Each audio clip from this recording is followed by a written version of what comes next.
Yra skausmų, kurie neturi balso. Yra žmonių, kurių niekas neišgirsta. Ne todėl, kad jie neturi ką pasakyti, o todėl, kad jų tyla kalba garsiau už žodžius. Sako, jei žmogus tyli, vadinasi, jam nerūpi, kad širdis jau paleido, kad viskas baigta.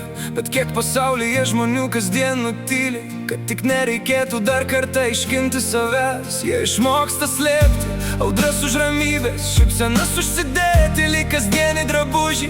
Nes ne kiekvienas skausmas ieško pašnekovo, kartais jis tiesiog pasilieka gyventi viduje.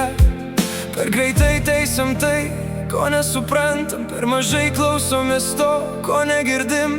Tyla dar niekada nereiškia tuštumos, ji dažnai reiškia, kad žmogus pavargo kentėti.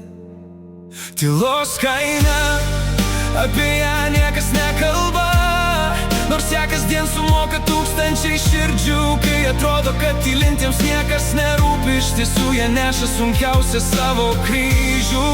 Nes tyla nėra abejingumas, tai skausmas, kuriam pritrūko žodžių. Didžiausios kovos vyksta ne gatvėse, o ten, kur jų niekas nemato. Kiek neišsiųstų žinučių liko telefonuose, kiek atsakymų taip ir nepasiekė lūpų, kiek atsisveikinimų liko tik mintyse, nes kartais tylėti atrodo lengviau nei kalbėti. Yra žmonių, kurie verkia tik užmerktom akim, kad net veidrodis nepamatytų jų skausmo. Yra žmonių, kurie šypsosi garsiausiai, nors jų viduje griūva ištisi pasauliai. Ne kiekviena tyla prašo pagalbos, bet kiekvienas slepia savo istoriją. Ir galbūt didžiausia klaida manyti, kad tyla reiškia jausmų pabaigą. Tylos kaina, apie ją niekas nekalba, nors ją kasdien sumoka tūkstančiai širdžių. Kai atrodo, kad tylintiems niekas nerūpi, iš tiesų jie neša sunkiausią savo kryžių.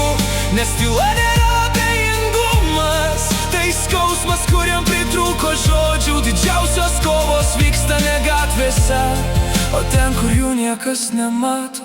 Jeigu būtų galima išgirsti tylą, ji papasakotų daugiau nei 1000 kalbų.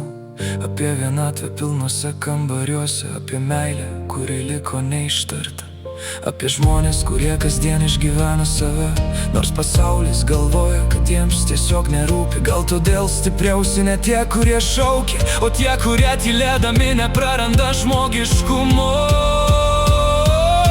Tylos kaina per didelė, kad jos nematytume, jis slepiasi už žvilgsnių, už šypsenų, už tylių vakarų. Todėl prieš nuspręsdamas, kad žmogui nerūpi, prisimink, garsiausias skausmas neturi balso. Tyla nėra silpnybė, ji nėra abejingumas, kartais ji yra paskutinė vieta, kur žmogus dar saugo tai, kas liko iš jo širdies. Ne visi, kurie tyli, neturi ką pasakyti. Kartais jie tiesiog pavargo būti nesuprasti. O tylos kaina dažniausiai paaiškėja tik tada, kai jau per vėlu ją išgirsti.